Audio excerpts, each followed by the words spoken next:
মামুনুল হক সাহেবকে বছরের পর বছর আটকায় রাখা যেতে পারে, কিন্তু মামুনুল হক সাহেবের মিশনকে বন্ধ করা যাবে না। আমরা জেলে দেওয়ার পরে ইসলামী জাগরণ কমছে না বাড়ছে? আমি তো আশ্চর্য, কিরে ভার্সিটির পোলা পাইতে মিছিল দেয় সাবিলুনা আল জিহাদ আল জিহাদ, কিরে হ্যাঁ, এটা হলো ইসলাম জিন্দা হোতা হ্যায় হর কারবালা কে বাদ। মুফতি আলী হাসান উসামা জেলে গেলে কোনো লস আছে? হ্যাঁ, মধুপুরের বিশ্বাবের রক্ত ঝরছে, আমরা দেখছি। ধরছে কি ধরে নাই? কিসের জন্য? দ্বীনের জন্য, ইমানের জন্য, ইসলামের জন্য।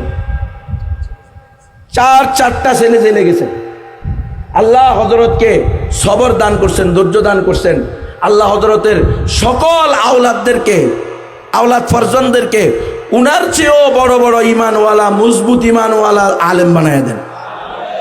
আমাদেরকেও সাথে কবুল করেন। ট্রান্সজেন্ডার বাদে কোনো সমস্যা আছে না নাই? LGBTQ কে প্রমোট করা হচ্ছে, সমকামিতা এটাকে প্রমোট করার জন্য এই রাস্তা বের করছে, গোলতাল মিলিয়ে বের করছে ট্রান্সজেন্ডার। অর্থাৎ একটা ছেলে, সে পরিপূর্ণ ছেলে, তার ভিতরে একটা ছেলে হওয়ার যা যা বৈশিষ্ট্য এগুলো সব আছে, কিন্তু সে মনে মনে মেয়ে। বলতেছে তার মনের ভিতরে মেয়ে আটকা পড়ছে। আর একটা মেয়ে, তার শরীরের অঙ্গ প্রত্যঙ্গ, তার শারীরিক কার্যক্রম, অবয়ব সব কিছু একটা নারীর ন্যায়, কিন্তু সে মনে মনে পুরুষ। অর্থাৎ তার মনের ভিতরে নাকি এই পুরুষ আটকা পড়ছে। এখন সে অপারেশন না করলেও, অপারেশন করা ছাড়াও, তার লিঙ্গ পরিবর্তন ছাড়াও সে কি হয়ে যাবে? মেয়ে হলে যেহেতু মনে মনে পুরুষ, তাহলে সে পুরুষ। আর পুরুষ হলে সে মনে মনে মেয়ে, এই জন্য সে কি তার মনের ভিতরে এটা আটকা পড়ছে জ্ঞান। এই যে আল্লাহ তাআলা যেটাকে সৃষ্টি করছে সেটাতে সে রাজি না, এটা একটা ফেতনা কিনা। তো এই ফেতনাকে দূর করার রাস্তা কি? এর আগে আধা ঘন্টা আপনাদের মধুপুর চৌরাস্তায় বানবেন, ফিলারের সাথে বান্দা গজারি লাঠি দিয়ে আধা ঘন্টা পিটাইবেন। কয় ঘন্টা? এরপরে জিজ্ঞাবেন কিরে মনে মনে আসেনি রে নারী। আর পুরুষ হলে জিজ্ঞাবেন নারী আছে কিনা, আর মেয়ে হলে জিজ্ঞেস করবেন এখন তোমার মনে পুরুষ আসেনি। আধা ঘন্টা পিটিয়ে দেখেন, আল্লাহর কসম থাকতো না। কারণ ওষুধ এটাকে দিছে, এই ট্যাবলেট খাওয়াইছে কে? কাতিলুহুম হাত্তা লা তাকুনা ফিতনা। ফিতনা দূর করার রাস্তাই হলো গজারি লাঠি দিয়া পিটাও। তোমরা তো বুঝো না, হিন্দুত্ববাদীরা তো বুঝছে। ওরা তোমাদেরকে হককে দমানোর জন্য বলতেছে কিরিজ নিয়া বাইরে বা, প্রতি এলাকায় 100 জন 50 জন ছেলের হাতে বড় বড় কিরিজ দিয়ে দিবা, কোবাইবা। তো মামুনুল হকেরা তো দূরের কথা, আইসিসও আসবে না তোমাদের সামনে। এ বলছে কি বলে নাই? ডাইরেক্ট এভাবে বলছে। এরপরে নারীদেরকে বলতেছে তোমরা দাওবতি নাই, দাওবতি দিয়া 2-10টা মৌলবাদীর হাত পা কেটে রেখে দাও, দেখবা মৌলবাদীরা দমে যাবে। এরপরে বলতেছে তোমরা আর কিছু না পারো, ত্রিশূল আছে না, একটা করে ত্রিশূল এদের পেটের ভিতরে ঢুকাইয়া দাও, দেখবা এরা দমে যাবে। এগুলো কিন্তু কোনোটা উগ্রবাদ না, এগুলা অসাম্প্রদায়িক উস্কানি না, এগুলো সন্ত্রাসী না, এগুলো জঙ্গিবাদ না। কিন্তু আমরা যখন রসুলের ইজ্জত রক্ষার্থে হুঙ্কার ছাড়ি, শুধু তাকবীর বলি, তখন এটা হয়ে যায় জঙ্গিবাদ।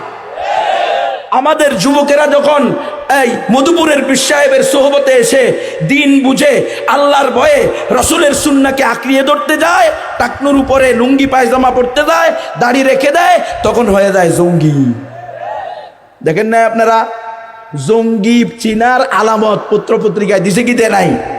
যারা দাড়ি রাখে হঠাৎ করে তারা হইলো জঙ্গি, যারা টাকনুর উপরে লুঙ্গি পরে পায়জামা পরে তারা হইলো জঙ্গি, যারা মা বাবা ভাই বোনকে বেশি বেশি নামাজের কথা বলে, কোরআনের কথা বলে, পর্দার কথা বলে, এরা হলো জঙ্গি। যারা আগে বয়ফ্রেন্ড ছিল মেয়ে হইলে, আগে গার্লফ্রেন্ড ছিল ছেলে হইলে, এখন মেয়েও নাই, গার্লফ্রেন্ড নাই, বয়ফ্রেন্ড নাই, কাদো মধুপুরের সোহবতে আসছে, মধুপুরের পীর সাহেবের ইসলাহি মজলিসে এসে তার সাথে মুসাফা করে, তার আলোচনা শুনে, তার সোহবতে, তার আল্লাহ তাআলা তাকে যে তাজাল্লি দিয়েছেন, তার এই তাজাল্লির বদৌলতে, তার সোহবতের বদৌলতে আল্লাহওয়ালার সোহবতের মূল্য আছে না নাই? ওয়াকুনু মাস সাদিকিন। এ সাদিকিনরা এদের সবচেয়ে বড় আলামত হলো এরা মুজাহিদ হবে। কথা বলেন, কি হবে? মুজাহিদ। জিহাদের বিরোধিতা করে এতে সাদিকিন হয় কেমন? আচ্ছা মৃত্যুক, আস্থা মৃত্যুক। জিহাদ শব্দটা মুখে নেয় না, ভয় পায়, কিন্তু জিহাদ শব্দ মুখে না। আল্লাহ কোরআন শরীফের ভিতরে তুই নামাজের এত ওয়াজ করতেছস, জিকিরের এত ওয়াজ করতেছ, তুমি মেসওয়াকের এত ওয়াজ করতেছ, তুমি এই নামাজের জন্য কোরআন শরীফে পুরা কোরআন শরীফে আয়াত হলো মাত্র 82টা, কয়টা? আর জিহাদের জন্য আয়াত হলো 450 এরও বেশি।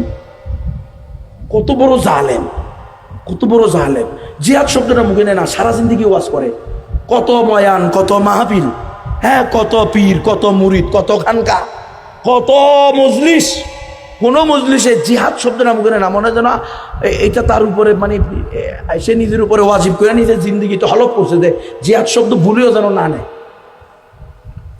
কথা বুঝতেছেন তো? আমরা এই হকপন্থী ওলামায়ে কেরামের সোহবতে যখন আসবে, স্বাভাবিকভাবে গুনাহগারেরা গুনাহ ছেড়ে দিয়ে আল্লাহওয়ালা হয়ে যাবে।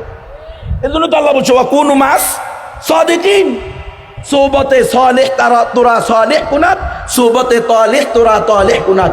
তুমি যদি হকপন্থী সত্যিকার নেককার আল্লাহওয়ালার সোহবতে যাও, তাহলে তুমি আল্লাহওয়ালা হইবা। আর যদি তুমি বাবাখোর, গাঞ্জাখোর, ডাইলখোরের সোহবতে যাও, তো তুমি কি হইবা? বাপ মারে জবাই করে দিবে। এটাই তো স্বাভাবিক। তো ট্রান্সজেন্ডার বাদে কোনো সমস্যা ওরা পাইতেছে না।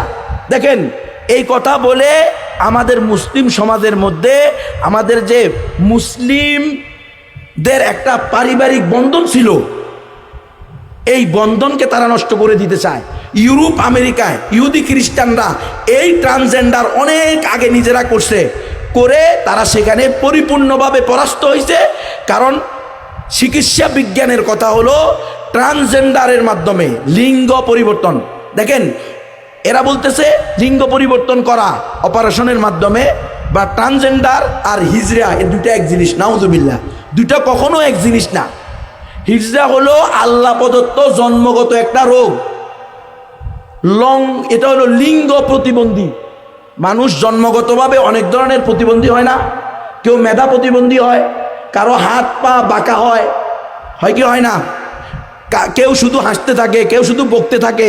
অনেক লোক, ছেলে বা মেয়ে, এমন জন্মগ্রহণ করে যারা জন্মগতভাবে প্রতিবন্ধী। এরকম লোক আপনারা দেখেন নাই? তো জন্মগতভাবে এরা প্রতিবন্ধী বিভিন্ন অঙ্গের মাধ্যমে।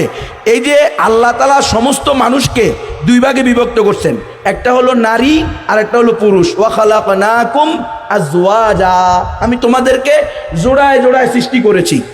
ওয়ামা খালাকাল যাকারা ওয়াল উনসা, ওই সত্তার কসম যিনি নারী এবং পুরুষ সৃষ্টি করছেন। তাহলে দুনিয়ার সকল মানুষ কয় ভাগে বিভক্ত? নারী আর পুরুষ। শুধু মানুষ না, অন্যান্য প্রাণীর মধ্যেও আল্লাহ তাআলা দুই শ্রেণী বানাইছেন, নারী আর পুরুষ। এখন এই যে হিজড়া, যেটা যাদের ভিতরে উভয় লিঙ্গ পাওয়া যায়, নারীর লিঙ্গ আছে, পুরুষের লিঙ্গ আছে, নারীর অবয়ব আছে কিছু, পুরুষের অবয়ব আছে কিছু। তার ব্যাপারে কি বলে? তাকে শরীয়তের ভাষায় বলা হয় খুনসা। এলো কি? খুনসা, হিজড়া। এখন আমরা এটাকে হিজড়া নামে চিনি। এটা হলো সে লিঙ্গ প্রতিবন্ধী, জন্মগতভাবে আল্লাহর পক্ষ থেকে তাকে এটা একটা রোগ দেওয়া হয়েছে। এখন এই ব্যক্তিটাও শরীয়তের সিদ্ধান্ত অনুযায়ী হয়তো নারী হবে, নয়তো পুরুষ হবে। যদি তার পুরুষের লিঙ্গ সচল হয়, অর্থাৎ সে যদি পুরুষের লিঙ্গ দিয়ে প্রস্রাব করে, এবং যদি সে বড় হওয়ার সাথে সাথে, পূর্ণ প্রাপ্ত বয়স্ক হওয়ার সাথে সাথে মুজ গজায়, দাড়ি গজায়, স্ত্রী সঙ্গমে সে সমর্থবান হয়, তাহলে এই লোককে পুরুষের হুকুমে ধরা হবে। এই হিজড়া কি হবে? পুরুষ। আর যদি সে মহিলার মতো প্রস্রাব করে, আর বড় হওয়ার সাথে সাথে তার স্তন হয়, মাসিক হয়, ঋতুস্রাব হয়, হ্যাঁ, মহিলাদের যে অঙ্গভঙ্গিমা এগুলো তার বাড়ে, তাহলে তাকে মহিলা ধরা হবে। তাহলে সে ত্যায্য সম্পত্তিতে যে পুরুষের ন্যায় সে পুরুষের মতো হবে, পুরুষের বিধানে পড়বে। আর যে মহিলার ন্যায় সে ত্যায্য সম্পত্তিতে মহিলার ন্যায় সম্পদ পাবে। কিন্তু আজকে আমরা অজ্ঞতার কারণে, জাহেলিয়াতের কারণে, দিন ইমান ইসলামী জ্ঞানে আমরা দেউলিয়া হওয়ার কারণে, ইসলামী জ্ঞান থেকে দূরে থাকার কারণে এই হিজড়া সম্প্রদায়ের প্রতি আমরা জালেমরা জুলুম করছি। আমাদের এই অজ্ঞ জাহেল সমাজের জন্য দায়ী যে আজকে হিজড়ারা আমাদের সমাজ থেকে আলাদা হয়ে যায়, পরিবার তাদেরকে বের করে দেয়। এটা এই পরিবারের অজ্ঞতা, এই সমাজের অজ্ঞতা।